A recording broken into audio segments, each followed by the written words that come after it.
Hello बच्चों, स्वागत है एक नई वीडियो में। दोस्तों यहाँ पर हम गणित का पेपर लेकर आ चुके हैं। यहाँ पर आप कोड देख सकते हैं, आपको क्वेश्चन पेपर दिया हुआ है। अगर इस क्वेश्चन पेपर को करते हैं तो बच्चों कक्षा 8वीं गणित विषय में आपका जो आने वाला क्वेश्चन पेपर 7 मार्च को आने वाला, उसमें आपके 60 में से 60 अंक लाना चाहते हैं तो इस वीडियो को अंत तक देखिएगा। हम इस वीडियो में आपको जो भी क्वेश्चन बताएंगे उसको तो आपको याद ही करना है, साथ में हम कुछ ऐसे क्वेश्चन भी बीच बीच में बताते जाएंगे जो आपके लिए अति महत्वपूर्ण होंगे, क्योंकि हमने वो इस प्रश्न पत्र में नहीं दिए हैं, वो हमने सेट सेकंड में दिए हैं। तो इसके लिए क्या करना होगा बच्चों, इस वीडियो को आपको अंत तक देखना है। जो भी बच्चा इस वीडियो को अंत तक देखेगा उसे वाकई में फायदा देखने को मिलेगा आपके एग्जाम में जो होने वाला है कल। तो आप लोग इस वीडियो को अंत तक देखिएगा, सभी प्रश्न आप अच्छी तरीके से करिएगा। और एक काम आपको करना है, टेलीग्राम चैनल को ज्वाइन करना है। टेलीग्राम चैनल और व्हाट्सएप चैनल को आपको ज्वाइन करना है। क्या टेलीग्राम चैनल व्हाट्सएप चैनल को ज्वाइन करना है। वहां पर हम आपको जो आपका टाइम रहता है 9 बजे से पेपर है, यानी कि हम 8:45 तक आपको बहुत सारे क्वेश्चन प्रोवाइड करा देते हैं, तो आप तैयारी कर पाओगे। ठीक है, तो सबसे पहले हम ये क्वेश्चन से देख लेते हैं जो आपके दिए गए हैं। तो अगर वीडियो को बच्चों लाइक नहीं किया तो सबसे पहले लाइक कर दीजिएगा वीडियो को, और चैनल को सब्सक्राइब नहीं किया तो फटाफट से चैनल को भी सब्सक्राइब कर दीजिएगा, क्योंकि सब्सक्राइब करना बिल्कुल फ्री होता है बच्चों। और ये वीडियो को अपने दोस्तों में भी शेयर कर दीजिएगा। तो चलिए यहाँ पर हम बता देते हैं आपको जो हमारे क्वेश्चन से शुरू होते हैं। यहाँ से देखिएगा, पहला क्वेश्चन से आपके दिया गया है, परीक्षा विधि 2.5 घंटे की होने वाली है और पूरा 60 नंबर का होने वाला है, ये आपको क्लियर है। पहला क्वेश्चन, निम्नलिखित में से कौन सी पूर्ण वर्ग नहीं है। देखिए पूर्ण वर्ग नहीं है, यहाँ पर पूछा गया है, संख्या पूर्ण वर्ग नहीं है। ठीक है, अब देखिएगा, सॉरी यहाँ पर यह पूछा है पूर्ण वर्ग है। देखिए यहाँ पर वर्ग आपको पूछा है, 39 किसी का वर्ग नहीं होता है, 6 का वर्ग 36 होता है, तो ये भी हो जाएगा।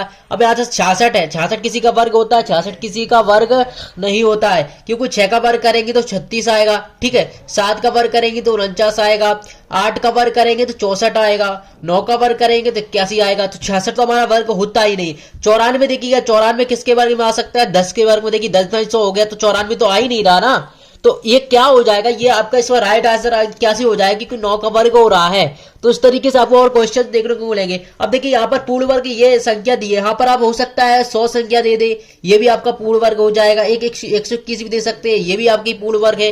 तो आपको क्या करना बच्चों, 1 से लेकर 20 तक वर्ग तो 100% याद करना है, वहां से आपको एक क्वेश्चन देखने को मिल सकता है। ठीक है, इसके बाद देखिएगा आपको क्या करना है, यहाँ पर देखिएगा इसके बाद अगला क्वेश्चन आता है कि संख्या 2, 4, 6, 8 का माध्य याद करना है। तो देखिए माध्य कैसे याद करते हैं, जो संख्या उनको हम ऐड करते हैं। देखिए 2 दिया गया है, +4 +6 +8, जितनी संख्या दी उससे हम उसका भाग दे देते हैं। ठीक है, देखिए 6 4 10 18, 18 2 कितने हो जाएंगे, 18 2 20। ठीक है, इसका 4 भाग देंगे, 4 5 20, तो इसका माध्य कितना हो गया, 5। तो माध्य निकालना कितना सरल है, बिल्कुल आसानी से आप कर पाओगे। इसका आंसर भी आपका क्या हो जाएगा, यहाँ पर 5 हो जाएगा। ठीक है, दूसरे वाले का आंसर आपका क्या हो जाएगा, 5 हो जाएगा। सारे आंसर आपको मिलने वाले इस वीडियो में, बस वीडियो में अंत तक बने रहिएगा बस। ठीक है, अब देखिए यहाँ पर एक आयत, प्रश्न क्रमांक 3 दिया गया है, एक आयत की लंबाई 8 सेंटीमीटर व चौड़ाई 6 सेंटीमीटर, तो आयत का परिमाप ज्ञात करना है। अब देखिए आयत का परिमाप क्या होता है, आयत का परिमाप होता है आपका, यहाँ पर देखिए आयत का परिमाप अगर आपको पता होगा, देखिए आयत का परिमाप यह आपका सूत्र होता है 2 कोष्ठक लंबाई धन चौड़ाई। ठीक है बच्चों, 2 कोष्ठक लंबाई धन चौड़ाई हो गई। अब यहाँ पर पूछा गया है कि देखिएगा यहाँ पर आयत की लंबाई कितनी दी गई है, यहाँ पर 2 तो ऐसे कह रहे हैं, लंबाई दी गई है 8 सेंटीमीटर, और यहाँ पर चौड़ाई कितनी दी गई है, यहाँ पर 6 सेंटीमीटर। ठीक है, तो इसको ऐड करेंगे हम, 8 6 आप कितने हो जाते हैं, आपके कितने हो जाते हैं, 14। अब 14 का इसमें गुणा होगा तो ये कितना हो जाएगा, 28। तो यहाँ पर देखिए 28 कौन ऑप्शन दिख रहा है, हमारा बी ऑप्शन दिख रहा है, तो ये हमारा बी ऑप्शन राइट हो जाएगा। इस तरीके से आपको करना है, बिल्कुल आपके सरल आएंगे, आपको कोई भी समस्या नहीं होने वाली बच्चों। बस आपको क्या करना है, इस वीडियो को अंत तक देखना है। अब देखिए ये आपका वर्गमूल ज्ञात करना है, तो वर्गमूल वाला हमने पहले कई सारी वीडियो अपलोड कर दी है, वो जाकर आप चैनल पर देख लीजिएगा।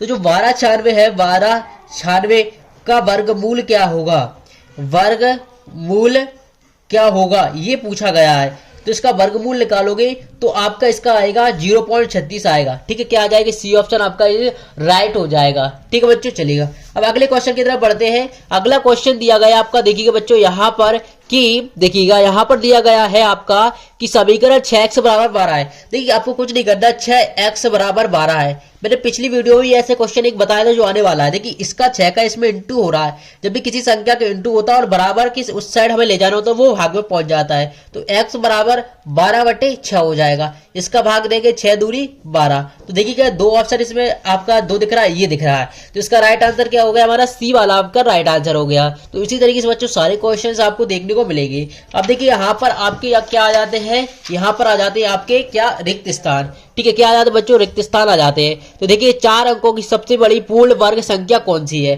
तो पूर्ण वर्ग संख्या पूछी गई बच्चों। तो पूर्ण वर्ग संख्या आपकी क्या हो जाएगी, यहाँ पर देखिएगा हम आपको बता देते हैं। पहले का आंसर पूर्ण वर्ग संख्या में आपको लिखना है 49 लिख लेना है। क्या लिख लेना है, 49 लिख लेना। ये आपकी पूर्ण वर्ग संख्या हो जाती है। ठीक है, चलिएगा।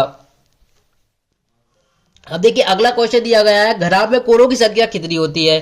तो देखिए घराब में कोरों की संख्या कितनी हो जाएगी बच्चों, आपकी इतनी हो जाएगी, कितनी हो जाएगी, 12 कोरे होती हैं। कितनी होती हैं, 12 कोरे होती हैं घराब में। बच्चों ध्यान रखना 12 कोरे होते हैं घराब में। आप एक चित्र बनाकर भी देख सकते हैं। इसका देखिएगा 6 और 14 का लघुत्तम समावर्तक कितना होता है। देखिए लघुत्तम समावर्तक आपको निकालना है। जैसे ही आप निकालोगे तो इसका लघुत्तम समावर्तक आप कैसे निकालोगे, 6 और 14 दिया गया। तो आपको क्या करना है, यहाँ पर 6 लिखना है और साथ में 14 लिखना है। लघुत्तम समावर्तक आपको सभी को निकालना आता ही होगा। तो देखिए क्या करना है, हम सबसे 2 से काटेंगे, 2 3 6, 2 7 14। इसके बाद 3 से काटेंगे, 3 एकम 3 और 7 ऐसा कैसा। इसके बाद हम क्या करेंगे, 7 से काटेंगे तो 1 आ गया। अब यहाँ पर इसे करेंगे 2 गुणे 3 गुणे 7। तो ये कितना हो जाएगा, 3 दूनी 6, 6 गुणे 7 बराबर कितना हो जाएगा, 7 6 42। तो इसका राइट आंसर क्या हो जाएगा बच्चों, आपको 6 और 14 का लघुत्तम समावर्तक कितना हो जाएगा, 42। यानी कि तीसरे का आंसर कितना हो जाएगा आपका, 42। ठीक है बच्चों, अब चौथा देख लेते हैं। देखिए चौथा में क्या दिया गया है, यहाँ पर देखिएगा कि चतुर्भुज के चारों अंतः कोणों की माप का योग। देखिए चतुर्भुज के चारों कोणों का यहाँ पर पूछा गया है। चतुर्भुज के चारों कोणों का योग 360 डिग्री अंश होता है। ठीक है, तो इस तरीके से इस क्वेश्चन का आंसर भी आप कर लीजिएगा बच्चों। ठीक है, एक एक क्वेश्चन आपके लिए इतना महत्वपूर्ण है। अगर आप एक भी क्वेश्चन प्रश्न छोड़ के जाओगे तो एग्जाम में आप कहोगे कि सर यही का यही क्वेश्चन देखने को मिले था, लेकिन हम सही तरीके से देख नहीं पाए। बस आपको क्या करना है, फोकस तो बिल्कुल यहीं पर बनाए रखना है और एक ही क्वेश्चन को आपको देखना है। ठीक है, अब देखिए यहाँ पर अकरम ने एक मैच में 2500 में खरीदा। ठीक है, अकरम ने एक मैच 2500 में खरीदा, उसे 10% लाभ पर बेच दिया। यहाँ पर विक्रय मूल्य यहाँ पर पूछा गया है। क्या पूछा गया है, विक्रय मूल्य पूछा गया है। तो सिंपली आपको क्या करना है, इसका सूत्र लगा के इसका आंसर निकाल लेना है। देखिए आप देखिएगा यहाँ पर आपके क्या हो जाते हैं, ये आपके 10 नंबर यहाँ पर पक्के हो जाते हैं। इसके बाद आपका क्या होता है बच्चा, प्रश्न यहाँ पर शुरू हो जाते हैं। तो देखिए ये आपका प्रश्न नंबर 2 है, आपका पेज है। तो 2 पेज में आपके इतने सारे प्रश्न दिए गए हैं, आप यहाँ पर देख पाओगे। देखिएगा संख्या 2304 का वर्गमूल भाग विधि से हल कीजिएगा। ये आपका कितने नंबर का आने वाला है, 2 अंक का आने वाला है। इसके बाद ये अगर अभाज्य गुणनखंड विधि से 729 का वर्गमूल घनमूल ज्ञात करना, ये भी आपका 2 अंक का आने वाला है। इसके बाद एक ट्रक 20 मिनट में 12 किलोमीटर चलता है, यदि वह चाल वही रहे तो 6 घंटे में कितनी दूरी तय करेगा। ठीक है, इन सभी प्रश्नों के आंसर आपको नेक्स्ट वीडियो में मिलने वाले हैं। अभी आप एक प्रश्न देख लीजिएगा, जो आपके प्रश्न है। देखिएगा 1/4 और 1/2 के मध्य 3 परमेय संख्या ज्ञात करने के लिए पूछा जाएगा। इसके बाद 3m2 प्लस 9m प्लस 6 के गुणनखंड यहाँ पर ज्ञात करना है। इसके बाद प्रश्न क्रमांक 16 पूछा जाएगा, 24,000 पर 5% वार्षिक दर से 2 वर्ष का चक्रवृद्धि ब्याज कितना है। ये भी आपका 2 अंक के लिए पूछा जाएगा। इसके बाद लघुत्तरी प्रश्न आपके शुरू हो जाते हैं। तो ये देखिएगा आपका सूत्र ए का धिकैन पूर्वैन के प्रयोग से 85 को हल करना है। इसके बाद 18वां प्रश्न आपको पूछा जाएगा, इसी सूत्र से आपको 99 का वर्ग ज्ञात करना है। तो इन सभी प्रश्नों को आपको करना होगा। इसके बाद समीकरण देखिएगा, ये दिया गया 4x + 3। ये काफी सरल है और सिंपल भी आप कर पाओगे। देखिएगा यहाँ पर मैं आपको बता ही देता हूँ यहाँ पर इस सवाल को किस तरीके से आपको करना है, क्योंकि ये सवाल आपका 100% देखने को आपको मिलेगा। देखिएगा आपका सवाल में क्या दिया गया है, ये आप एक बार चेक कर लीजिएगा। ठीक है, देखिएगा यहाँ पर आपका सवाल दिया गया है कि, देखिएगा यहाँ पर आप लोग देखिएगा सवाल दिया गया है कि 4x + 3 बराबर 6 + 2x। अब यहाँ पर देखिए चर राशि है ना, उनको आपको चर के पास पहुंचाना, अचर राशि उनको अचर। आपको चर अचर समझ में नहीं आ रहा तो कोई बात नहीं। देखिएगा आपको एक चीज समझ में आती है, वेरिएबल समझ में आता है कि x, y और z होता है, और गिनती होती है 1 2 3। तो हमें क्या करना है, अगर संख्याएं दिखी है संख्या को संख्या के पास लाना है, और एक्स वाई जेड रखा तो एक्स वाई जेड को एक्स वाई जेड के पास में लाना है। बस इतना सा आपको पता करना है। अब देखिएगा यहाँ पर आपके सामने 4x दिया गया और यहाँ पर 2x दिया गया है, यानी कि देखिए ये 4x 2x के पास आएगा और 3 6 के पास जाएगा, क्योंकि संख्या संख्या के पास जाती है और जो आपकी एक्स वाई जेड है वो क्या आपके एक्स वाई जेड के पास जाएगी। ठीक है, तो यहाँ पर देखिए 4x है। अब एक बात आपको ध्यान रखना, अगर बराबर के इस साइड संख्या है और बराबर के उस साइड संख्या अगर प्लस में इस साइड ले जाते हैं वो हमेशा माइनस में काउंट होती है आपकी, तो ये 2x हो जाएगा। इसी तरीके से 6 है, ये प्लस की है बराबर के उस साइड जाएगा तो माइनस का हो जाएगा। दोनों तरफ समान नियम चलते हैं, ऐसा नहीं कि इस तरफ माइनस कर दिया उस तरफ प्लस कर दिया। इसके बाद देखिएगा अगर 4x में 2x जाएंगे तो 2x बचेंगे। इसके बाद 6 में से 3 जाएंगे तो कितना बचेगा, 3 बचेगा। इसके बाद देखिएगा इसका अगर इसमें गुणा हो रहा, मैंने पहले ही अभी ऑब्जेक्टिव बता चुका हूं, इसका इसमें गुणा हो रहा तो x बराबर 3 आपका 2 हो जाएगा।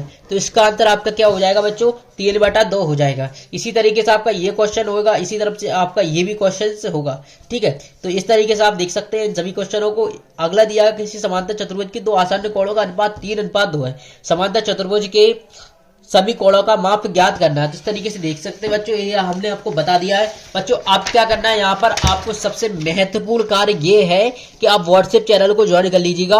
व्हाट्सएप चैनल को ज्वाइन करना बिल्कुल फ्री है बच्चों, फटाफट से उसे आपको ज्वाइन करना होगा। जितने बच्चों ने ज्वाइन किया उन्हें बेनिफिट मिल रहा है।